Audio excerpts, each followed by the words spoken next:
group of well-known faces released a video on vaccine misinformation in Black, Asian and ethnic minority communities. Let's take a look. This past year has been the most challenging for many of us. We've suffered in unimaginable ways.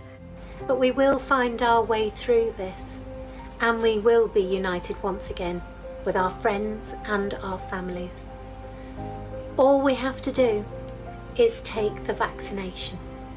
Doctors and scientists have found us a way forward, a COVID vaccine that is safe and will help save lives. Now, of course, we have many questions and concerns. Let's clear some of them up. There is no scientific evidence to suggest the vaccine will work differently on people from ethnic minority backgrounds. There is no chip or tracker in the vaccine to keep watching where you go. Your mobile phone actually does a much better job of that. Not only will you be saving your life, but you'll be saving other lives too. And there can be no better gift than that. Thank you. So we're joined by some of those who were in that video. Actress Nina Wadia, the Mayor of London, Sadiq Khan, a TV personality and chef, Rusty Lee, and our trusted Dr. Amir Khan is also with us. Good morning to all of you. Rusty, let's come to you first, because you've had the vaccine, haven't you? And you were a little bit nervous, but talk us through it, because lots of our viewers will want to hear from you, actually. Well, what it is, good morning, everyone. I've always had a fear of needles. I'm a nightmare, actually. And I was working myself up, but always I had it in my mind. Look at me.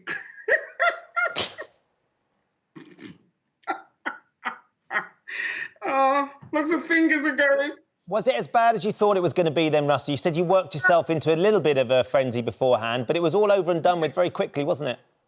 It was over and done with. I didn't feel a thing. It was, honestly...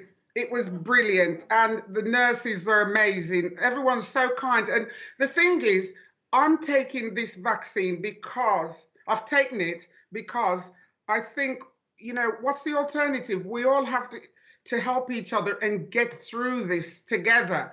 You know, this virus isn't seeing people in colour. It's not seeing colours. It's just jumping on anyone it can get. So as a gift from me is to take the vaccine so that hopefully at some stage this year, we can meet up with friends and have hugs and see children running and laughing in the streets and, you know, get back to life again, because we are meant to enjoy each other's company. And I happen to love people. And when I go out, people want to hug me and I want to hug them.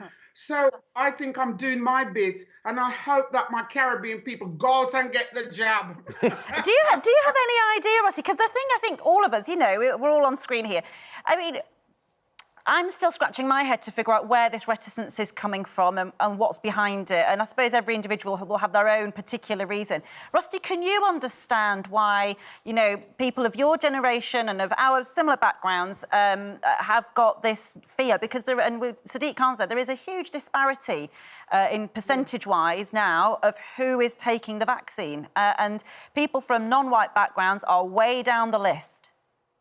Unfortunately, years ago, around 1845 to 1849, in America, there was a doctor who was cutting people up, and black women in general, without anesthetic and that. And these nightmare stories that happened 175 years ago is haunting black people in general. We feel as if, you know, liberties are taken with us. But I don't, you know, we've moved on, and this is a different scenario. We're in a different situation that the world has never seen. This has never happened before. We've seen it in movies and we think, oh, good, turn the television off, how ridiculous is this? But we are in this. So and we are...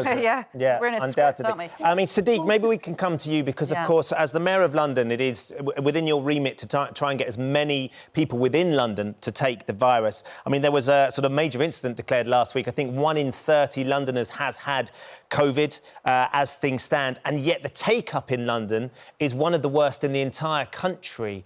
What are your feelings about that, and how are you going to encourage people from the BAME community, but it's not just that as well, is it, within London specifically, to step up and be willing to have this jab and not worry and to be brave and think, do you know what, it's the way out? Well, I'm feeling chipper today because my mum got the vaccine yesterday. Rusty, congratulations. She got a sticker, Rusty. I hope you did. But I didn't get the sticker. No, Rusty, you need to speak to your carer. Look, it's really exciting, Ben, because we can finally, after at the end of the tunnel, the concern that I've got, Ben, is what Rusty was talking about.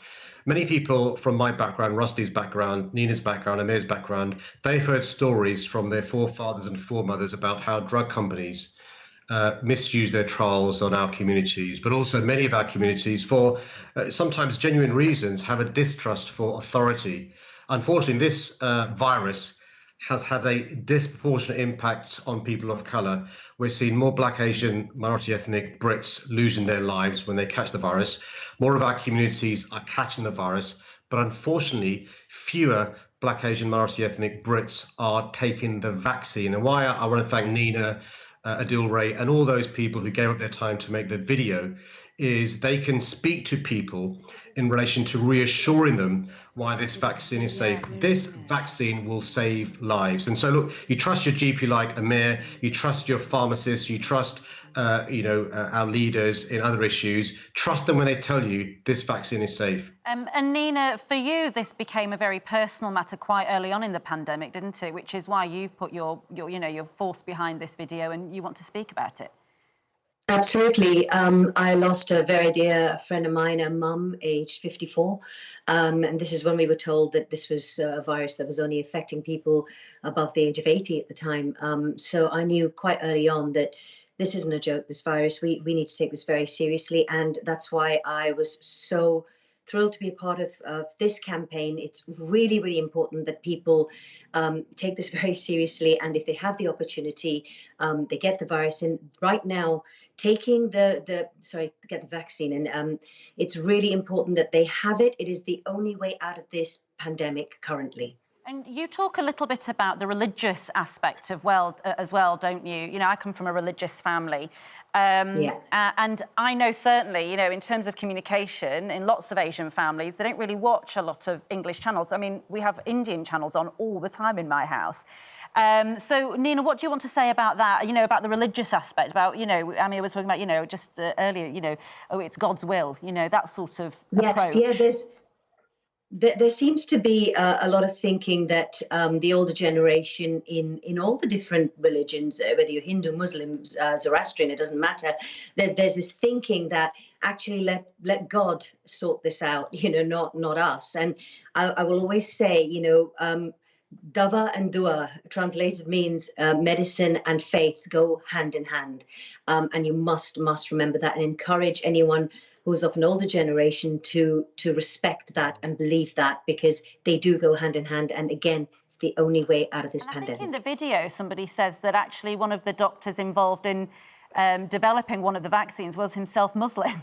So, if you needed any more encouragement, that would be it. I mean, I think one of the things that struck me, and obviously I'm from a different background, cultural background, of course, but one of the things that struck me that I thought was a really pertinent, really brilliant idea was the advent of the delivery of some of these jabs at religious centres, at temples and at mosques. Yeah. Have you found that that's had an impact where you are with regards to trying to get out there amongst those communities that are concerned about taking the jab from a cultural or religious background? Yeah, I think that's a really good idea. I haven't been involved in that. We don't have that in Bradford yet, but they have been doing that in Birmingham. And it's combining trusted members of the community, doctors, nurses, with religious leaders. And that combined effort will make a massive impact on people from those backgrounds, particularly where religion has played a part. I speak to patients all the time who have lost loved ones through coronavirus, who are suffering the long-term effects of coronavirus across all backgrounds. And this virus, as Rusty said, it affects all of us from all different backgrounds. It's so important we get the vaccine. And if you don't trust authority figures, and as the Mayor said, there might be reasonable reasons for that, trust your doctors, the person that you go and see when you get ill. Trust them when they tell you that this vaccine is safe and it's effective. Sadiq, if we can just come to you, one last question, if we may, specifically about London and the uptake and the fact that it seems like London has not been benefiting from as much vaccine as the rest of the country. Currently, I think we're second bottom in terms of regions and how much vaccine has been taken. Are steps being put into place to try and improve that situation? Because I know that you're very concerned of the position of London at the moment and the numbers of vaccines that are being administered. Yeah, I've spoken to government ministers about this. They're going to increase the supply to London. It's just one of these things. The government's trying to have the biggest vaccines rollout we've ever seen. And so we're going to increase the supplies to London. Secondly, the good news is we're having more and more places where you can receive the vaccine. There's a great temple in Kingsbury. They're now starting to administer the vaccine as well. I'll be visiting a GP practice later on today. So hospitals, mass vaccination centres, pharmacies, GPs, and now temples and other places as well. So you're going to see those numbers going the right way, going up. But if you're eligible for the vaccine, please take it. This vaccine will keep you safe, your family safe, and our community safe.